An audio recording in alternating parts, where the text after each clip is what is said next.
नमो देव्यै महादेव्यै शिवायै सततं नमः। नमः प्रकृत्यै भद्रायै नियतः प्रणता स्मताम्। श्री दुर्गायै नमः। नवम अध्याय निशुंभवध। मैं अर्धनारीश्वर के श्री विग्रह की निरंतर शरण लेता हूँ। उसका वर्ण बंदूक पुष्प और सुवर्ण के समान रक्तपीत मिश्रित है। वह अपनी भुजाओं में सुंदर अक्षमाला, पाश, अंकुश और वरद मुद्रा धारण करता है। अर्धचंद्र उनका आभूषण है। वह 3 नेत्रों से सुशोभित है। राजा ने कहा, भगवान, आपने रक्तबीज के वध से संबंध रखने वाला देवी चरित्र का यह अद्भुत महात्म्य मुझे बतलाया। अब रक्तबीज के मारे जाने पर अत्यंत क्रोध में भरे हुए शुंभ और निशुंभ ने जो कर्म किया उसे मैं सुनना चाहता हूँ। ऋषि कहते हैं, हे राजन, युद्ध में रक्तबीज तथा अन्य दैत्यों के मारे जाने पर शुंभ और निशुंभ के क्रोध की सीमा ना रही। अपनी विशाल सेना इस प्रकार मारी जाती देख निशुंभ अमर्ष में भरकर देवी की ओर दौड़ा। उसके साथ असुरों की प्रधान सेना थी। उसके आगे पीछे तथा पार्श्वभाग में बड़े बड़े असुर थे, जो क्रोध से ओंठ चबाते हुए देवी को मार डालने के लिए आए। महापराक्रमी शुंभ भी अपनी सेना के साथ मातृगणों से युद्ध करके क्रोधवश चंडिका को मारने के लिए आ पहुंचा। तब देवी के साथ शुंभ और निशुंभ का घोर संग्राम छिड़ गया। वे दोनों दैत्य मेघों की भांति बाणों की भयंकर वृष्टि कर रहे थे। उन दोनों के चलाए हुए बाणों को चंडिका ने अपने बाणों के समूह से तुरंत काट डाला और शस्त्र समूहों की वर्षा करके उन दोनों दैत्यपतियों के अंगों में भी चोट पहुंचाई। निशुंभ ने तीखी तलवार और चमकती हुई ढाल लेकर देवी के श्रेष्ठ वाहन सिंह के मस्तक पर प्रहार किया।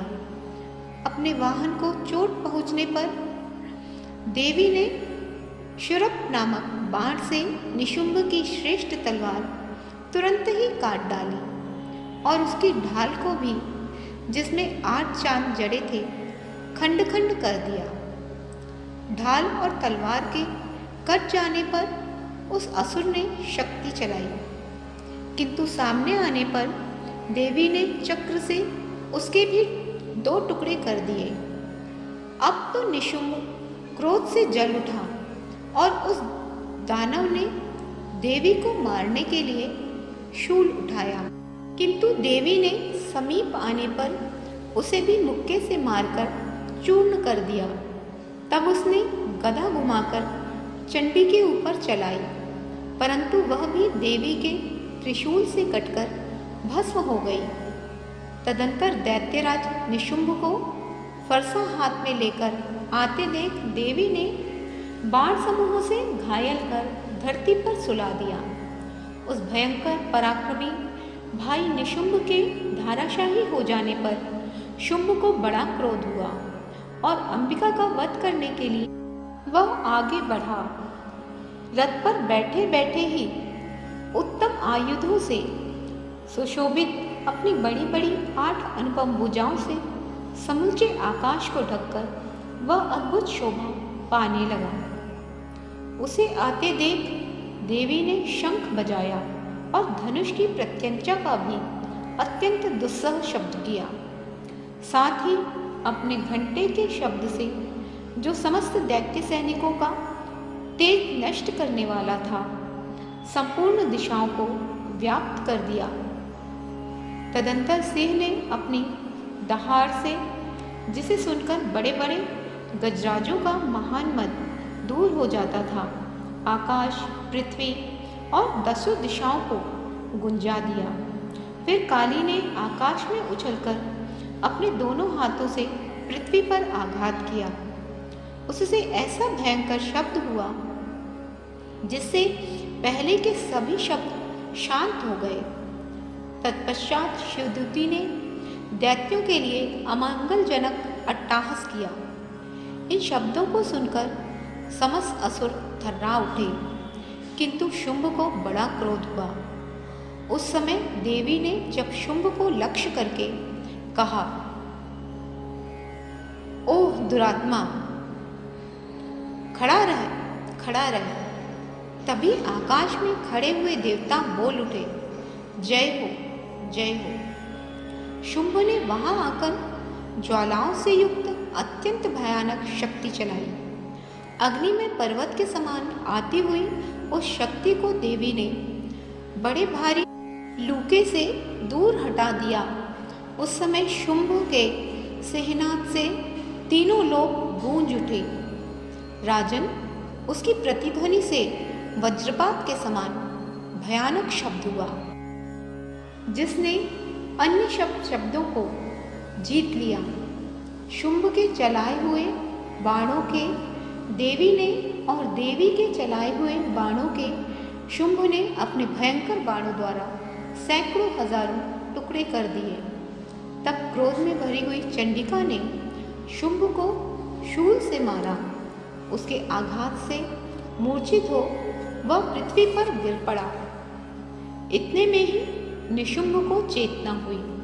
उसने धनुष हाथ में लेकर बाणों द्वारा देवी काली तथा सिंह को घायल कर डाला। फिर उस दैत्यराज ने 10,000 बाहें बनाकर चक्रों के प्रहार से चंडिका को आच्छादित कर दिया। तब दुर्गम पीड़ा का नाश करने वाली भगवती दुर्गा ने कुपित होकर अपने बाणों से उन चक्रों तथा बाणों को काट गिराया। यह देख निशुंभ दैत्य सेना के साथ चंडिका का वध करने के लिए हाथ में गदा ले बड़े वेग से दौड़ा। उसके आते ही चंडी ने तीखी धार वाली तलवार से उसकी गदा को शीघ्र ही काट डाला। तब उसने शूल हाथ में ले लिया। देवताओं को पीड़ा देने वाले निशुंभ को शूल हाथ में लिए आते देख चंडिका ने वेग से चलाए हुए अपने शूल से उसकी छाती छेद डाली। शूल से विदीर्ण हो जाने पर उसकी छाती से एक दूसरा महाबली और महापराक्रमी पुरुष खड़ी रह कहता हुआ निकला। उस निकलते हुए पुरुष की बात सुनकर देवी ठठाकर हंस पड़ी और खड्ग से उन्होंने उसका मस्तक काट डाला। फिर तो वह पृथ्वी पर गिर पड़ा। तदंतर सिंह अपनी डाढ़ों से असुरों की गर्दन उचलकर खाने लगा। यह बड़ा भयंकर दृश्य था।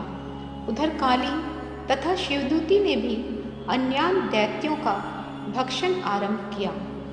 कौमारी की शक्ति से विदीर्ण होकर कितने ही महादैत्य नष्ट हो गए। ब्रह्माणी के मंत्रपूत जल से निस्तेज होकर कितने ही भाग खड़े हुए। कितने ही दैत्य माहेश्वरी के त्रिशूल से छिन्न भिन्न हो धाराशाही हो गए। वाराही के थूथन के आघात से कितनों का पृथ्वी पर कचूमर निकल गया। वैष्णवी ने भी अपने चक्र से दानवों के टुकड़े टुकड़े कर डाले। ऐन्द्री के हाथ से छूटे हुए वज्र से भी कितने ही प्राणों से हाथ धो बैठे।